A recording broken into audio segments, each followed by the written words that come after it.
Hi, dear participants and professors. Uh, First of all, I would like to thank the organizing committee and special thanks for Professor Dr. Seda Bostancı for inviting me for this great event. And thanks for all listeners here. I make my video and I would like to share it.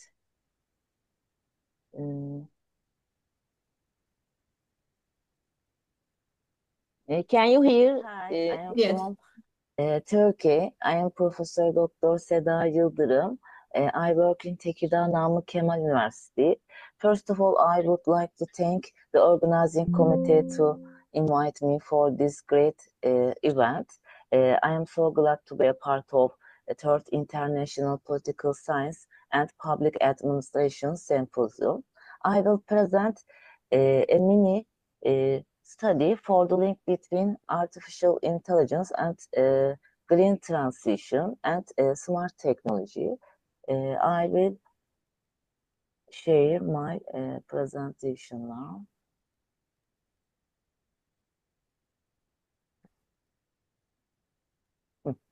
Yes. Climate change, environmental pollution, and ecosystem degradation have created uncertainty about humanity's future in 21st century. In other words, how we confident as the sustainability of humanity in the future. Scientists have demonstrated through various simulation that the continuum or sustainability of culture of rapid production and excessive consumption that began with the Industrial Revolution will rapidly lead to extinction of humanity. At this point, a green transformation is essential. Unfortunately, sustainable development and green economy approaches have not seen serious action until the last decade.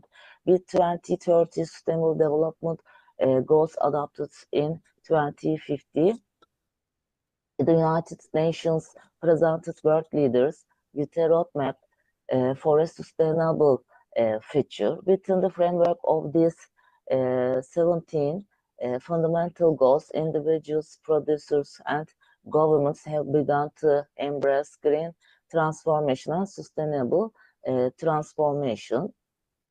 The green transformation or the transition to a sustainable lifestyle is not as easy as in the past.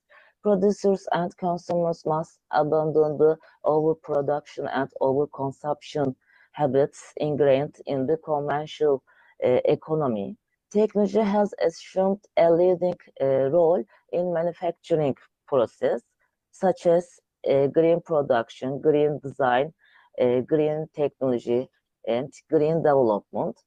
Smart technologies which minimize human error, enable high performance, green product design and development, energy savings, and the most efficient use of natural resources have enabled new approaches to sustainability.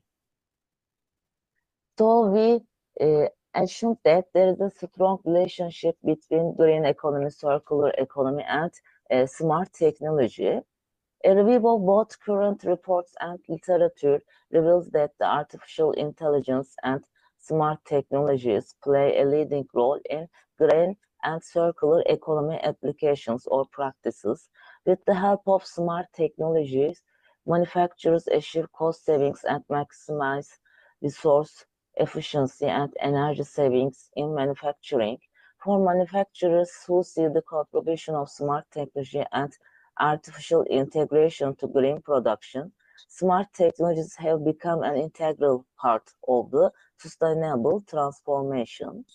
Waste management and recycling practices are a crucial part of circular economy. Smart technologies and artificial intelligence have significantly transformed waste management strategies in the long term. The combination of digital transformation and green transformation is particularly evident in waste management practices. The global smart waste management market has rapidly expanded, and artificial intelligence based robots or systems are increasingly becoming a part of recycling practices in general. Because waste management is a challenging and complex procedure, artificial intelligence based systems can manage this complex system better than human functions. In the initial stages of green products, desired efficiency in terms of performance and cost may not have been achieved. However, production systems with artificial intelligence and smart technology are enabling more effective sustainability in green product design, manufacturing, and other activities. As a result, this study suggested that there is a significant relationship between digital transformation and green transformation. As digital transformation rises, the increased integration of artificial intelligence and smart technologies into business process has brought manufacturers closer to smart technology adoption. Smart manufacturing, in turn, has had an unchanging effect on green manufacturing process. Consequently, smart manufacturing and green manufacturing are seen as two fundamental elements that will continue to evolve together. That's my mini paper, and thanks for listening. Thank you, Professor Dr. Seda Yıldırım, for this presentation. And now I am going to share Professor Dr. Syleymanov's presentations. And the first one I will share.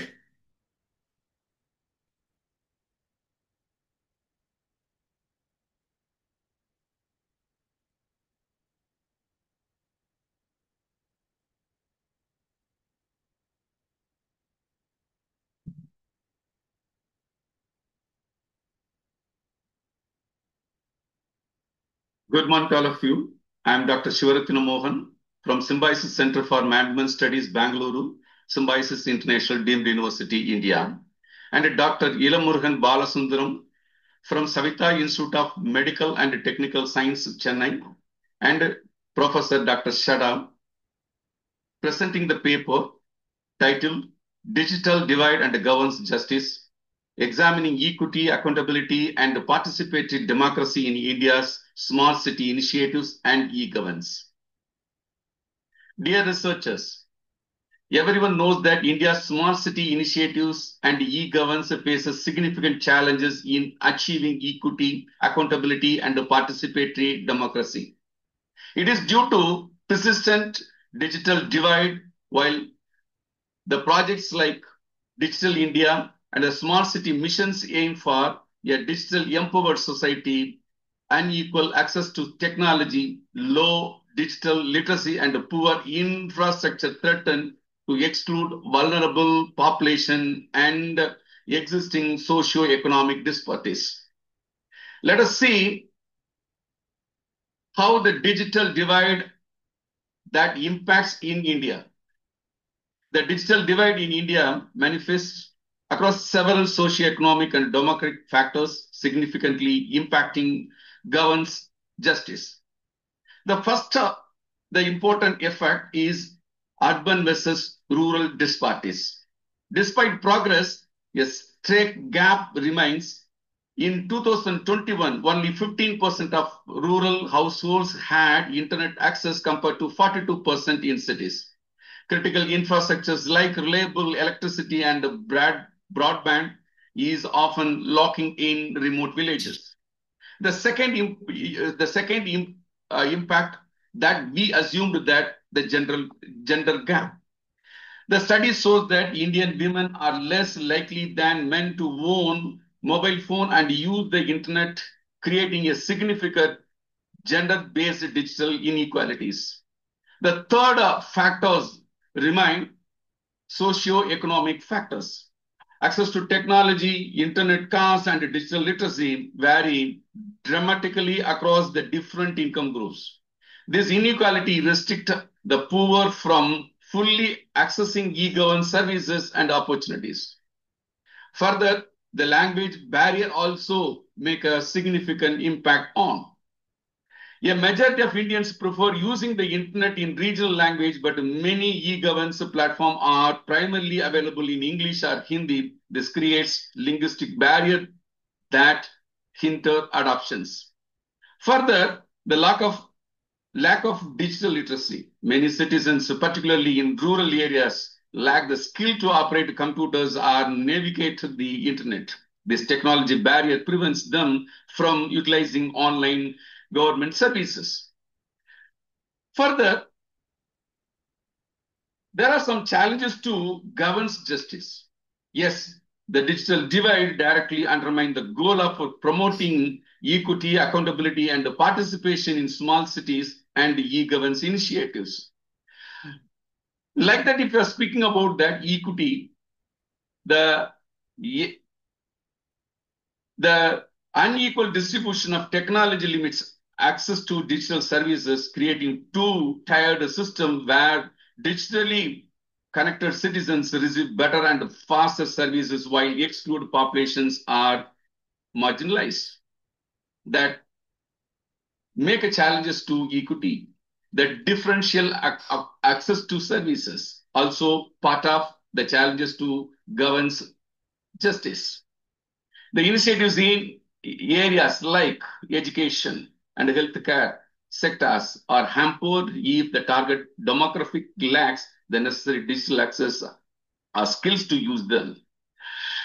When we talk about accountability, challenges to govern justice, the three items has been identified from the study, that is a digital opacity, then insufficient grievances redressal, and the cyber security. These accountability cannot be excluded when we are talking about challenges to governance justice. Further, participatory democracy also the part of the challenges to governance justice. Few items identified by the researcher are limited citizen engagement and datafication and surveillance. Further, the government of India also have some initiative and the path forward. For that, they are developing the infrastructure, introducing digital literacy programs, promoting local languages, addressing the urban-rural divide, and also focus on the local governance, through which the government of India try to initiate the path forward for the future India. Thank you. So we thank you also. And then maybe we can listen the second video. Then we talk about you. Then I am going to also present the second video.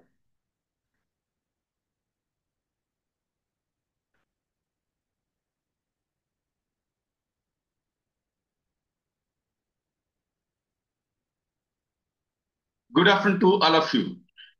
I am Dr. Symposium Symposium Center for Management Studies, Bangalore, Symposium International Deemed University. Dr. İİBF Balasundaram from Savita Institute of Medical and Technical Science, Chennai, India. And Professor Dr. Seda presenting the paper titled Algorithmic Accountability and Democratic Governance, Investigating Bias, Exclusion, and Transparency Challenges in India's Digital Public Infrastructure System. Dear researchers, everyone knows that India's rapid digital transformation, exemplified by initiatives such as Aadhaar, UPI, and DigiLockers, has positioned digital public infrastructure as a cornerstone of governance and service delivery. However, as algorithms mediate citizens' access to welfare, finance, and identity, concern about algorithmic bias, exclusion, and lack of transparency have intensified. Therefore, the researcher framed the four objectives for the study. The objective one is to examine the design and governance structure of major Indian DPS. The second objective is to identify and categorize bias like gender, caste, regional, and socioeconomic embedded in algorithmic process. The third objective is to assess the transparency and the explainability of algorithmic decisions that affecting citizens. The fourth objective is to propose a framework for algorithmic accountability aligned with demographic principles. Let us see one by one all the objectives. Then about the inference what we have identified. The first objective is to examine the design and governance structure of major Indian digital public infrastructure.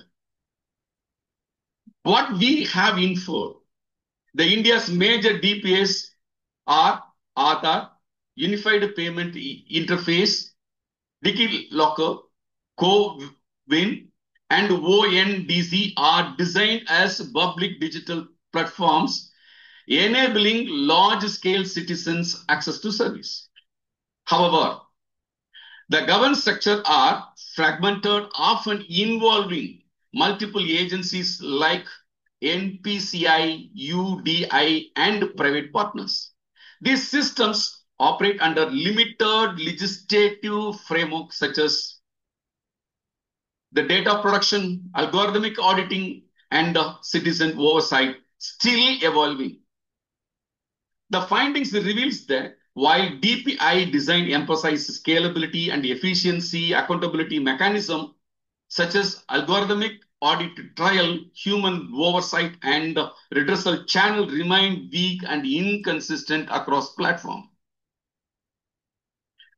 Then the second objective is to identify and categorize bias, gender-wise, caste-wise, regional-wise, socioeconomic-wise, embedded in algorithmic process.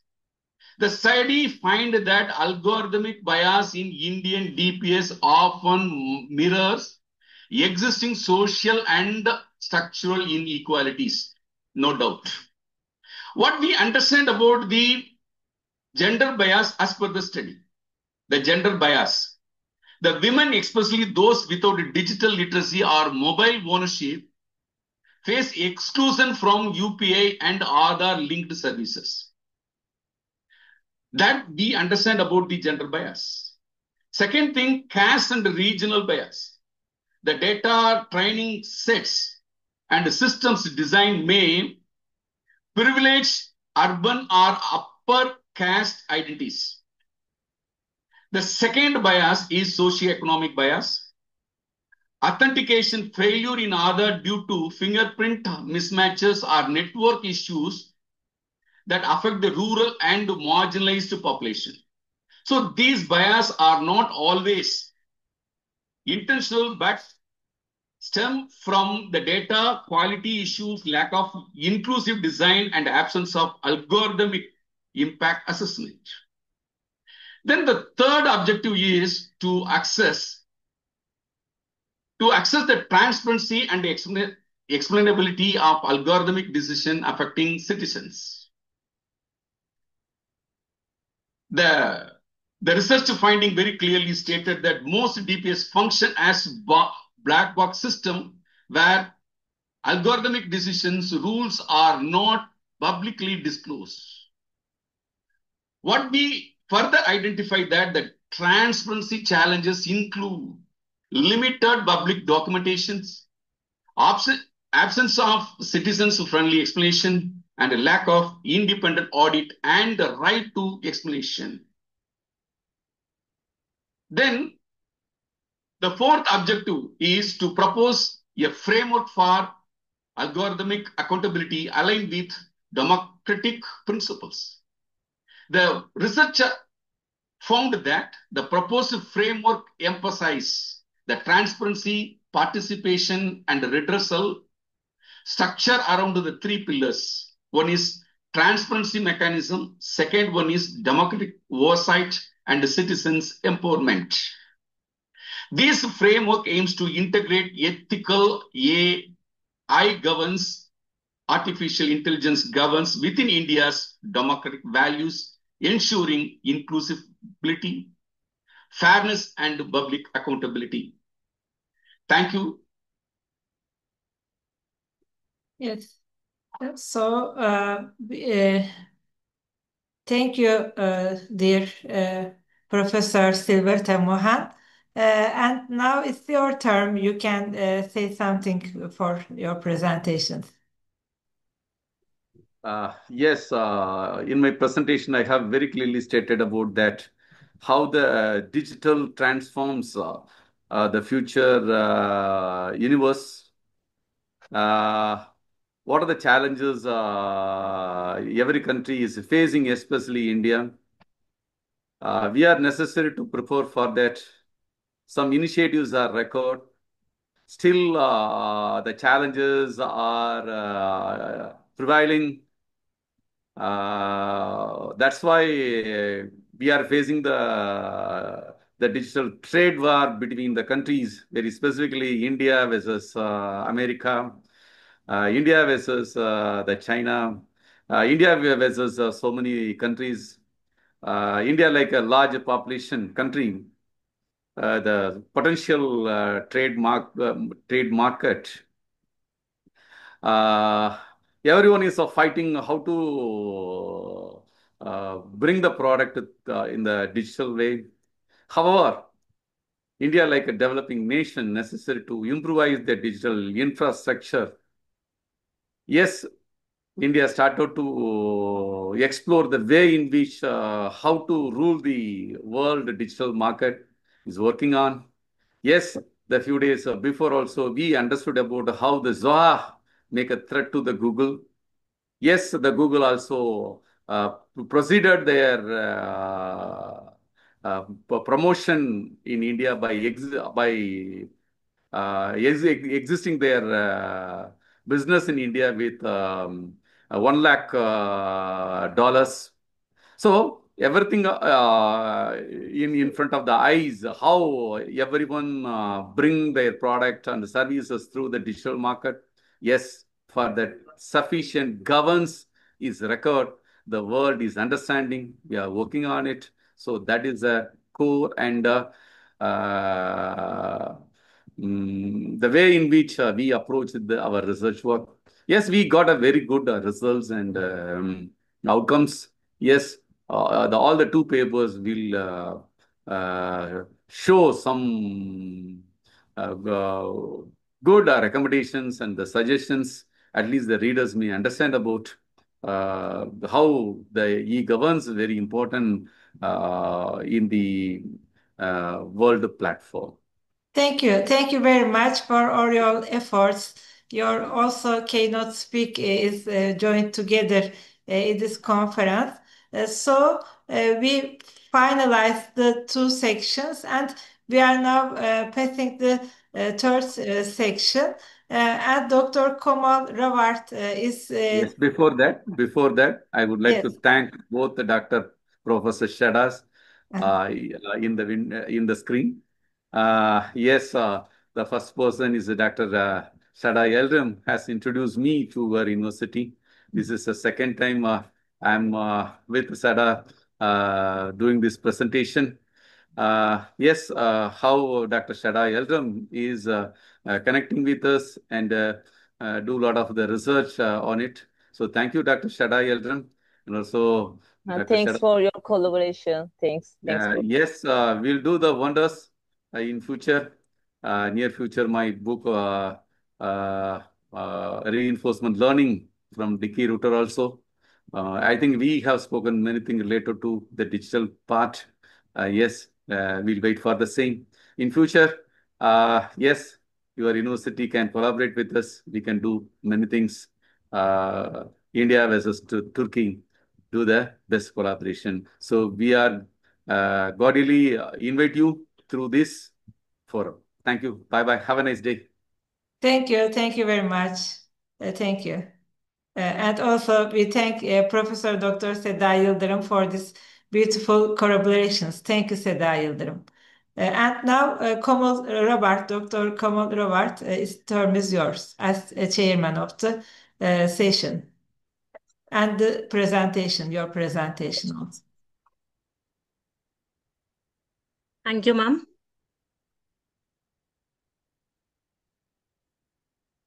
So a very warm good afternoon to all the esteemed dignitaries, distinguished faculty, fellow presenters, and guests. I'm Dr. Komal Rawat, Assistant Professor, Faculty of Commerce, St. Aloysius College, Jabalpur, Madhya Pradesh, India. First and foremost, I would like to express my sincere thanks to the chairperson of this conference for providing me this wonderful opportunity to chair this session. Thank you once again, ma'am. I'm profoundly honored and quite energized to be here at the third International Political Science and Public Administration Symposium. The theme of this conference is Just Governance in the Digital Transformation Era. Resonates deeply, striking me with a sense of both critical urgency and cautious optimism. This urgency is clear as the rapid pace of the technological change threatens to outstrip our framework for the accountability, fairness, and inclusion. This demands that we should all proactively address issues like algorithm bias and digital divide. Yet I'm optimistic that this global gathering, like this international conference, by bringing together such diverse intellectual talent, represents the best chance to forge a just path forward, ensuring that this digital transformation becomes a force for equitable and people-centered governance. I'm deeply grateful for the opportunity to contribute to this vital conversation. And with that, I officially welcome you to this third session and look forward to the innovative presentation that follows. Thank you once again, ma'am. Thank you. Now, can I start with the presentation? Okay.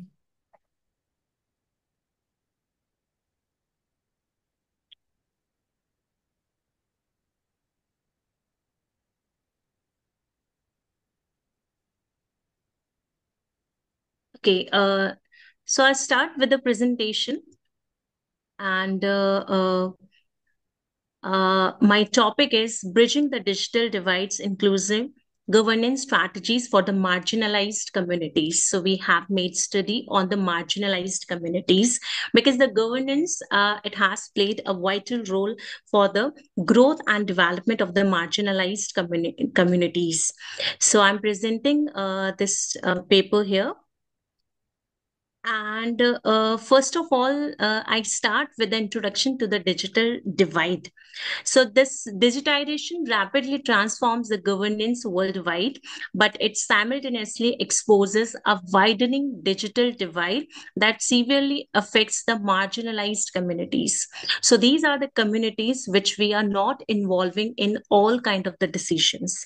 And this divide, it is complex. It includes disparities in access, affordability, literacy, skills, and meaningful usage.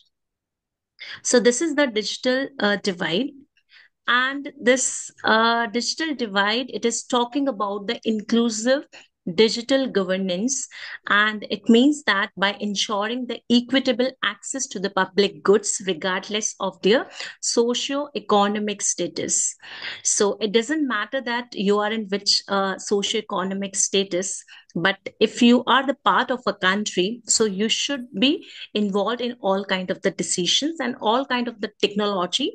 You should be able to access them. So this inclusive digital governance, it is facing some challenges.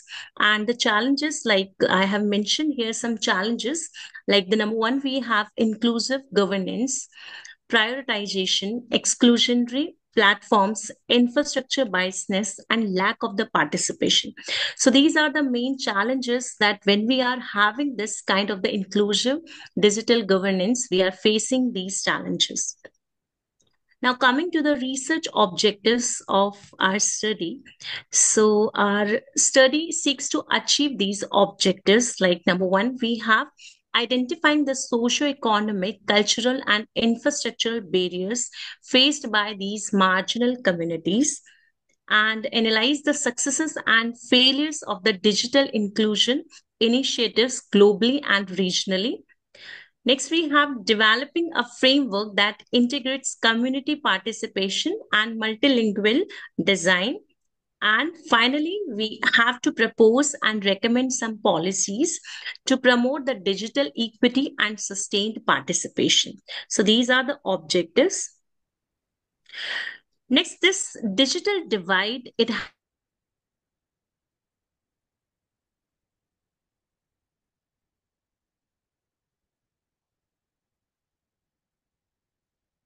So access divide, it involves that infrastructure and financial barriers. And the simply you can say that, can you get all kind of the technology online? That means, do you have the access of all kinds of the technology? So this is saying about the access divide. The next we have skills divide. So if you have the access, are you able to use them? That means it reflects the differences in the digital literacy, capabilities, and confidence. So how effectively you are using these all kind of the technology, it is explained by the skill divide. Next, we have the usage divide, and it covers the variations in the meaningful use of the digital technology for the social and economic benefits. So these are some layers and the types of the digital divide. Next, we have some key strategies, and these are required changes for the inclusive governance. So, every country, we need to implement these strategic changes for the inclusive governance, as like we need to shift from the one size fits all. Platforms must be multilingual, low bandwidth, and multimodal to serve diverse areas.